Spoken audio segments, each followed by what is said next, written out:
This is Daily Blast Live. We're talking about what you're talking about. You all ready for this? Mm-hmm. Dun, dun, dun, dun, dun. This is a sham. No. Y'all, just stop. Get real. Welcome to DBL, everyone. It's huge news. It's President's Day. Oh, my God. Okay. Yay.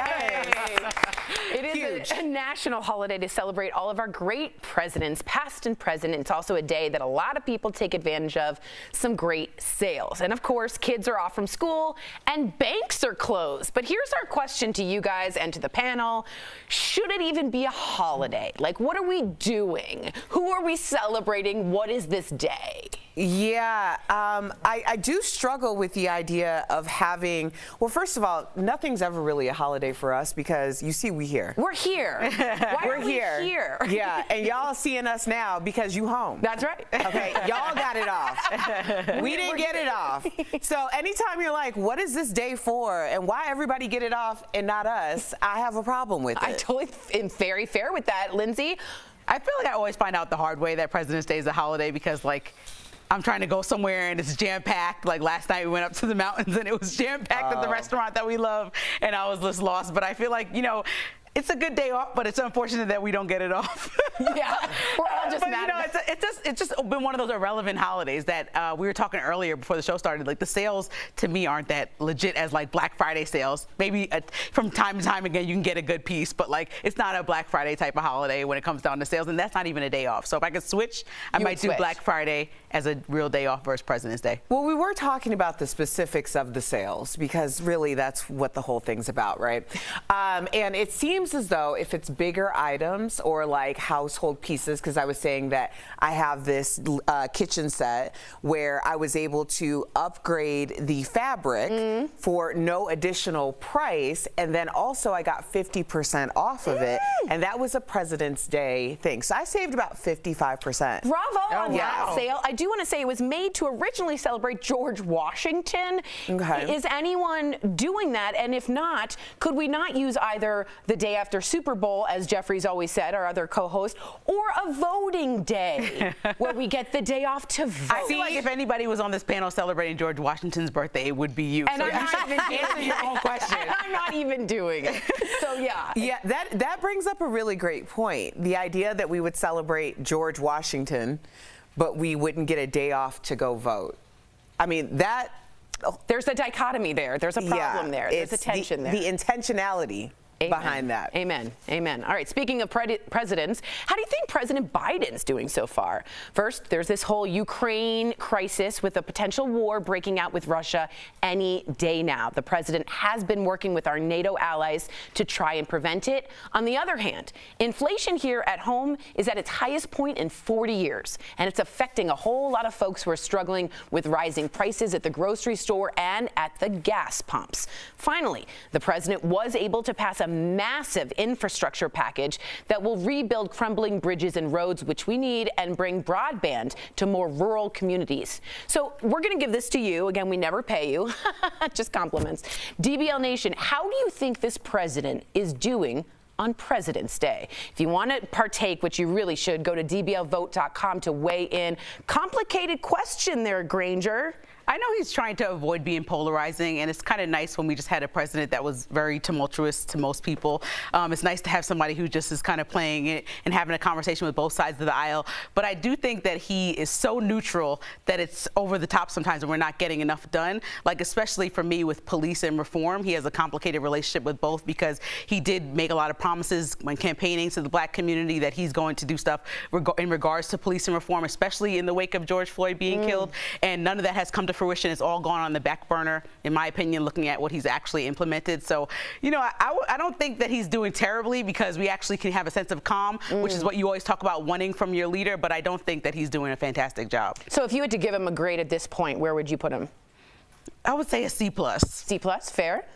Ms. Cobb? See, I'm looking at unemployment rates. So Fair. unemployment rates have dropped from 6.9 to 3.2% in a single year, which is the most drastic, historically, the most drastic drop ever. Correct. I think that number is even more significant given everything that the country has gone through, the world has gone through in the past 2 years, especially when it came to employment. So I always am looking at unemployment rates because when we're talking about the land of opportunity and the idea that people are able to provide for themselves and their family, that's one of the most fundamental things that we need as a society.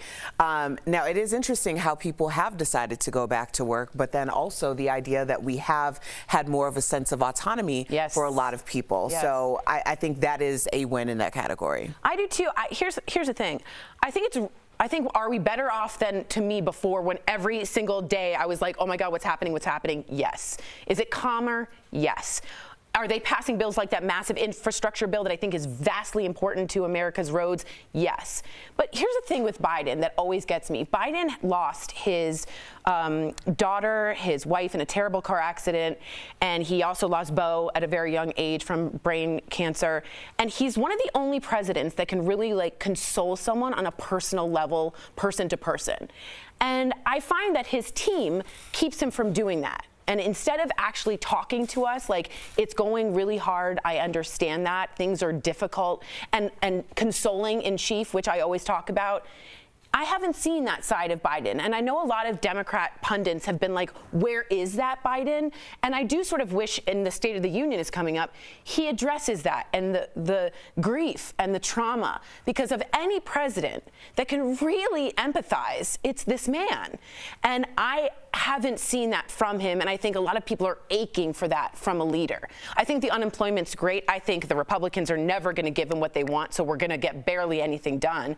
But again, for me personally, I wish he was more himself. But unfortunately, half of the country, or maybe more, sees crying from a male president as weak, because when a woman even cranks up a tier, it becomes a big issue. You know what I mean? As far as like, can they lead? Are they suitable? Right. Like, and so I can't imagine. Biden has just kind of become a shell or a rock because people have already been coming after him because of his age. And so I can't imagine if he was just like, not saying that he has to cry, but getting that emotional and being that vulnerable might be seen as weak to some people, not to me, but that is a sign that we don't see a lot of presidents. I mean, I remember when Barack Obama started crying because of Trayvon Martin passing away, and that was a moment that it was like, you know, get it together, be a leader. But, you know, from other people who were more empathetic, it was like, wow, he actually can relate to this story. Exactly. Thank God that somebody can. Right. And I guess I'm waiting for that, but I do see both sides. Let's see what our DBL Nation, who we don't pay, said. 52% say you approve, 48% of you disapprove. Right on the line there. Interesting. Coming up on DBL, our interview with the Mary Lou Hennert, how she's using her amazing super memory for a one-woman show, and crazy video of the post-game fight between two college teams, one of which is my alma mater. Did the coaches start it all? Closed captioning provided by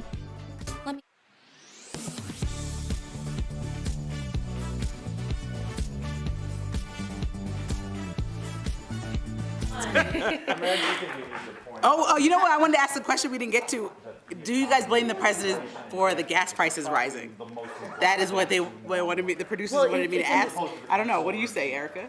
Well, we've already when I see gas prices going up, it irritates me. I want to blame somebody. So anybody to blame, I would appreciate. Okay. Well, you also have to remember that That's great. in terms of gas prices, it has to do with what the reserve is, how the reserve is actually distributed, and by whom. And we had a couple of years where we had a reserve that was absolutely just being flooded out, and also taking more oil than usual from foreign countries. So now what's happening is the gas prices are going up because our reserve is low, and also there was kind of a moratorium on most fracking and drilling. So that's just what happens. When we talk about vehicles, there are more vehicles being sold. You can't even get a new car right now, and used cars are at a premium because more people are driving. So when our surplus is very, very low, the gas prices go high, and that actually is a result of what happened the year before Biden took office, not what's happening right now. That takes about 2 to 3 years. So yeah, you can't really blame Biden for the gas prices going up. I will say, living in New York, these gas prices ain't nothing. I seen $5 a gallon, and that was at the peak when I did not have the money to pay $5 a gallon. So this is pretty okay. Hello! What up, Al? Al. Al's in the house. Your car got Airport. stolen? Yeah, the airport. No. Sorry, I didn't mean to do this on camera. Oh my gosh!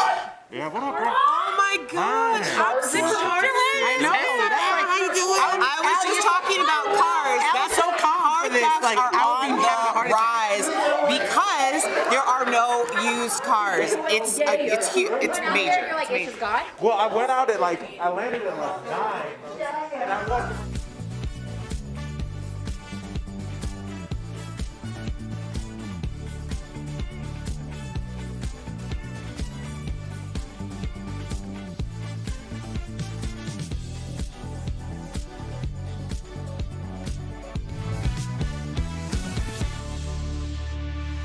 All right, welcome back. We got a couple of videos from over the weekend that really caught our eye. Check out this brawl that happened after a basketball game. This is my alma mater, University of Michigan's basketball coach got into a physical altercation with a coach from the other team. You can see him try and hit the other coach in the head. The whole thing became a big brawl between the two teams. I believe Wisconsin was the other team. Following the game, the Michigan coach explained that it was the other coach's fault for touching him first. And we're in second grade. It's like that he touched me first. What do you think about this? I just get confused when adults are still fighting. You know, it's just like, what is the parameters that it takes for you to actually get in a fist fight? For me, it takes so much. It's just like I'm just lost. It's like I know sports get hectic and you have a lot of emotions when you win or lose, but get it together. Especially for like a coach on television, you should be a role model, no? Not hitting the dude. I would say that, but you know, I think that emotions run very, very high. I'm not condoning anybody getting it. I mean, this is ridiculous and it's very embarrassing.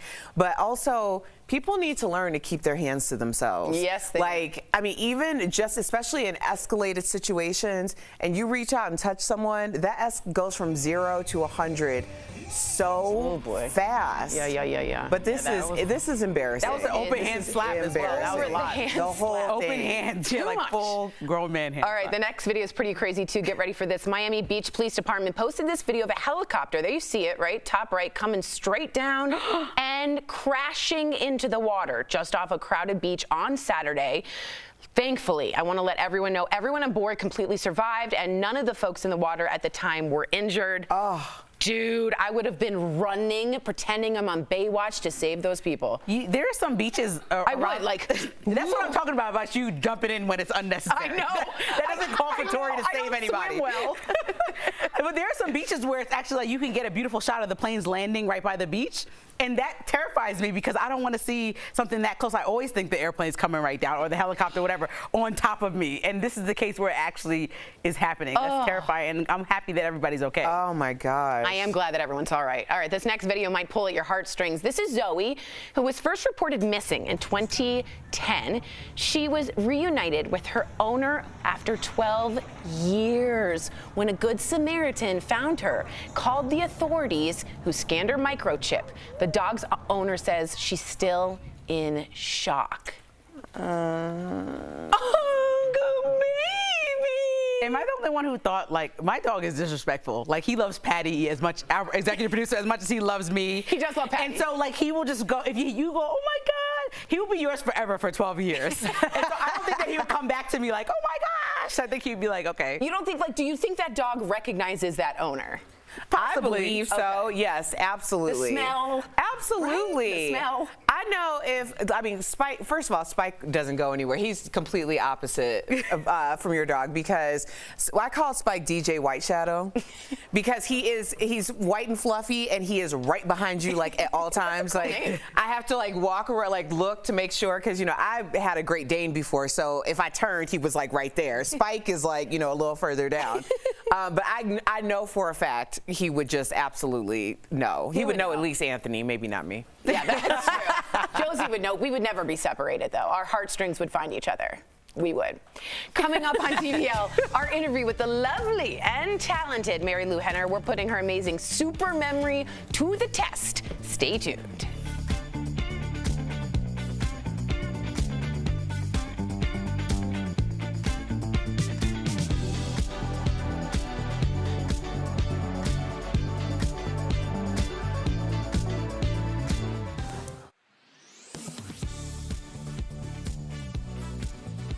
America American troops are staged in Eastern Europe to assist its allies if Russia attacks Ukraine. President Joe Biden said the U.S. sent equipment into Ukraine and warned it would defend its allies. And make no mistake, the United States will defend every inch of NATO territory with the full force of American power. An attack against one NATO country is an attack against all of us. Over the last week, Google search trends showed a spike in people asking about Ukraine's status in the North Atlantic Treaty Organization, or NATO. So, let's verify. Is Ukraine a NATO member? Our sources are NATO, the Brookings Institution, the Embassy of Ukraine to the United Kingdom, and Ukraine President Volodymyr Zelensky. NATO is an alliance of countries that started after World War II. It started with 12 countries and has expanded to 30 members across North America and Europe, including 5 that share borders with Russia. In order to join, existing members of NATO must unanimously vote in the new country, and the nation must agree to 14 articles. Article 5 is the most frequently referenced because it requires every country to collectively respond to an attack on any NATO member. In 2008, Ukraine applied to join NATO with the support of Presidents George W. Bush and Barack Obama. However, there was resistance from France and Germany, and the application didn't go anywhere. So, no, Ukraine is not a member of NATO, although its application is pending, and it still wants to join the alliance. With your Verify, I'm Brandon Lewis.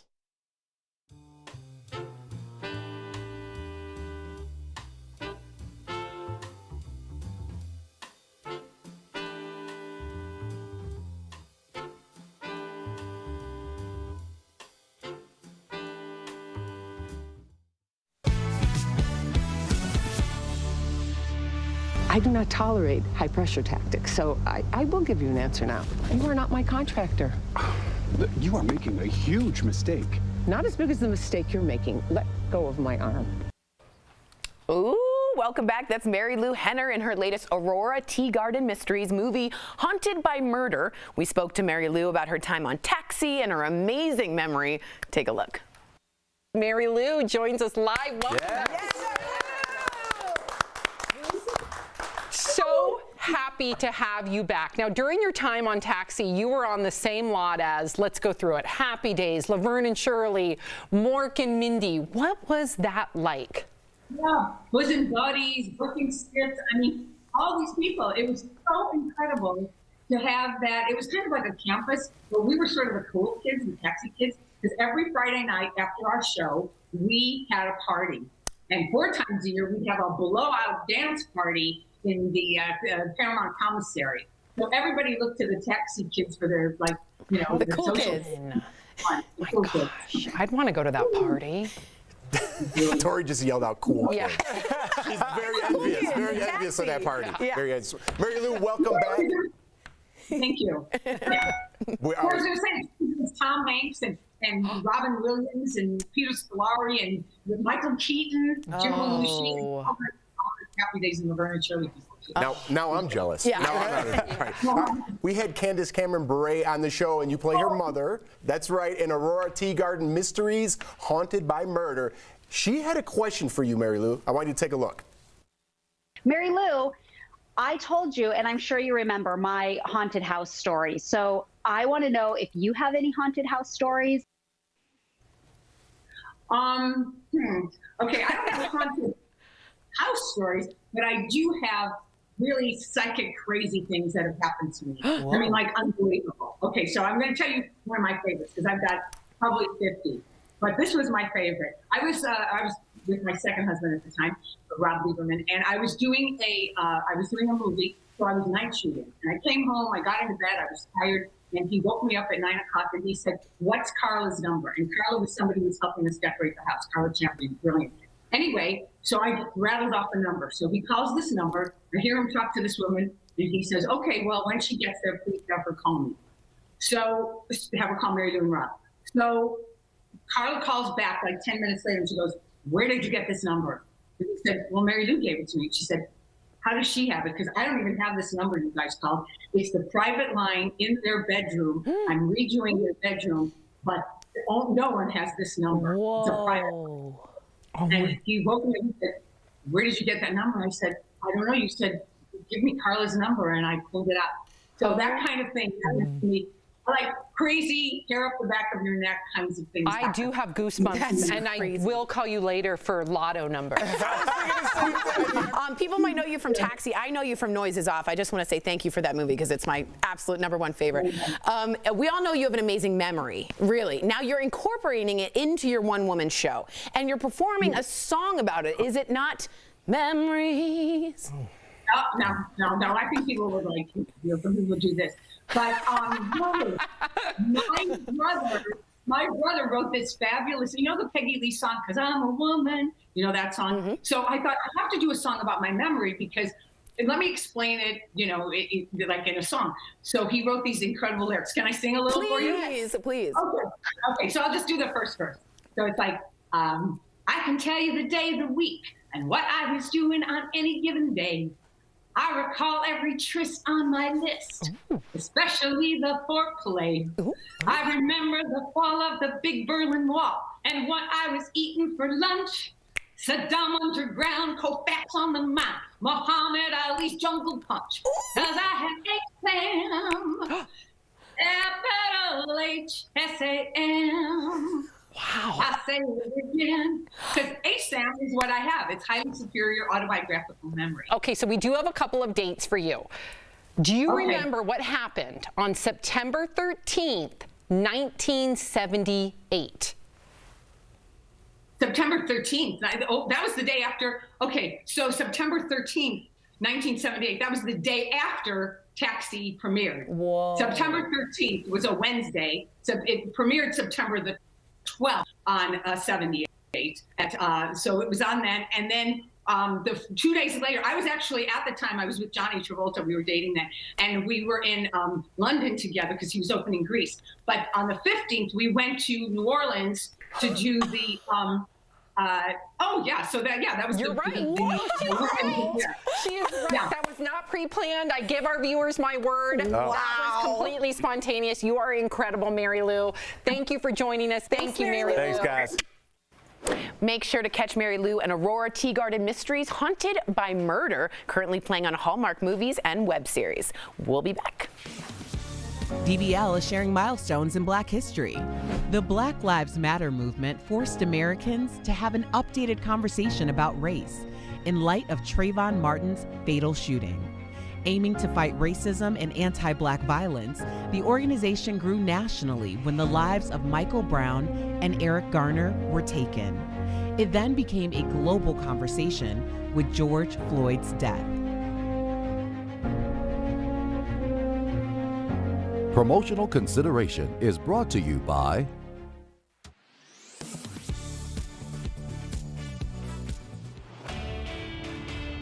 Lots of people on social media are dropping this tax tip. If you had a baby in 2021, besides not being able to get enough sleep, you'll also be getting a tax break.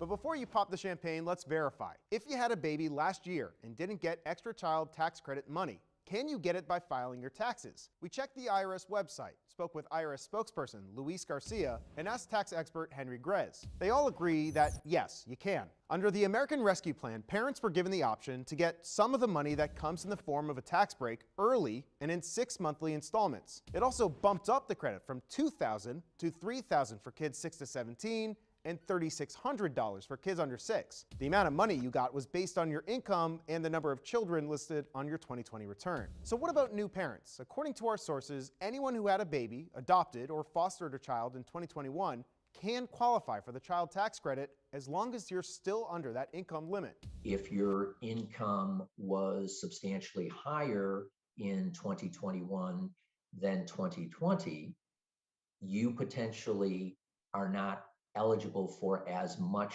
credit as you would have based on your 2020 return. And remember, tax season is important for all parents, whether they had a new baby or not. Even those that got the advance payments will need to file for the credit to get the other half of that money. With your Verify, I'm Evan Kozloff.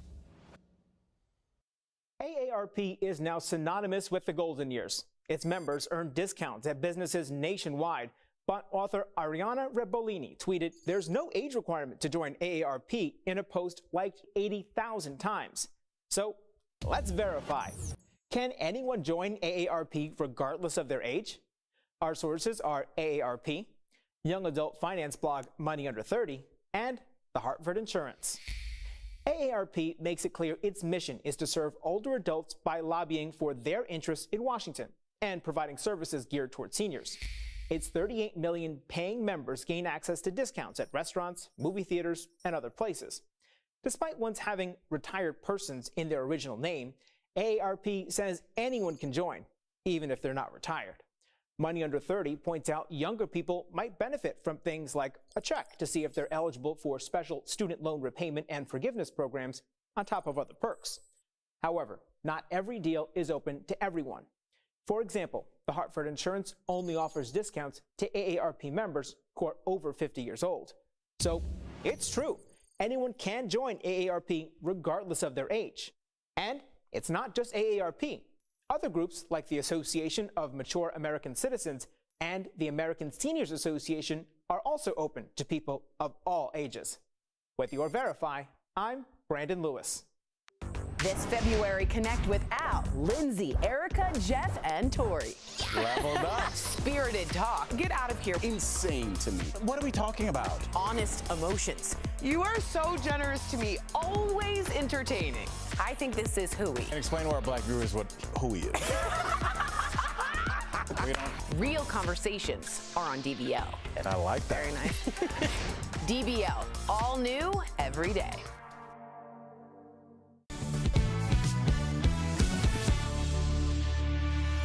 Welcome back to DBL. Daniel Radcliffe is transforming into Weird Al Yankovic for a new movie. And here's a look at Daniel. Huh? He looks like my dad in the 70s. I can't get out of the Harry Potter mode. As Weird Al next to how he normally looks. Here's Daniel next to the real Weird Al. So what do we think of his transformation? I will be super honest. I don't see it, but I'm going to wait to hold judgment because I've been wrong before. Well, he looks like him. It's like Let's a bad see wig. what he acts like. All right.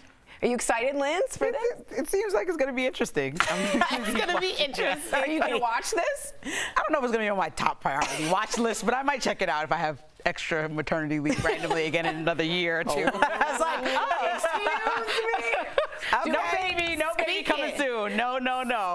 Speak it into manifestation. DBL's New Every Day. We'll see you same time, same place. Weird Al, can you play us out, please? Thanks a lot. Have a big dinner, have a light snack. If you don't like it, you can't send it